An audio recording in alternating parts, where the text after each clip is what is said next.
Rancang APBD ring warsa kalih tali siangolas sanekantos kalih 6 triliun ngawinang pemerintah patut ngelimbakang sumber PADI pun. Kawentenan pajak sane bocor saha kawentenan usaha sane durung medue izin kaaptiang mangde ketreptiang.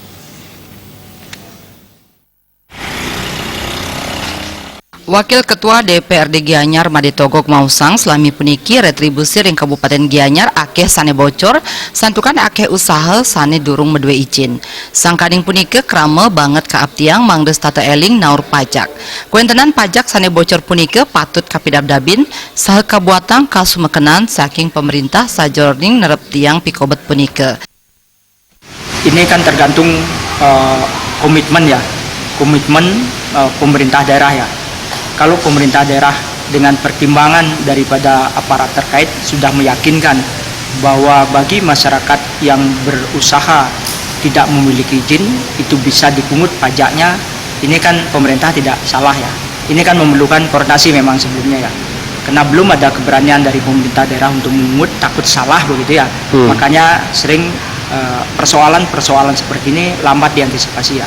Nah sekarang sudah ada komitmen seperti itu dimanapun di seluruh Indonesia, sepanjang ada transaksi bagi masyarakat yang berbelanja sudah dipungut pajaknya tentu harus dibayarkan kepada pemerintah daerah. Bupati Gianyar Made Mahayastra Mausang data indik kuentenan usaha sane durung medue izin usaha wiadin sane durung naur pajak mejantan durung wenten saha sane mangkin kanton kaselehin untuk memperkanti sareng desa adat.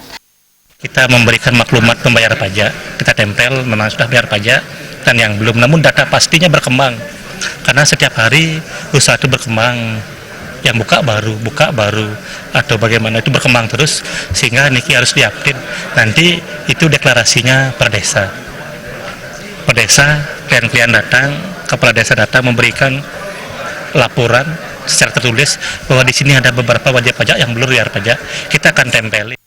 Pajak pina ke silih tunggil wit pengerau PAD sane pine ageng mawinan patut kaurat yang becik sane nenten eling naur pajak mangde katrep tiang. Terima aja Bali TV.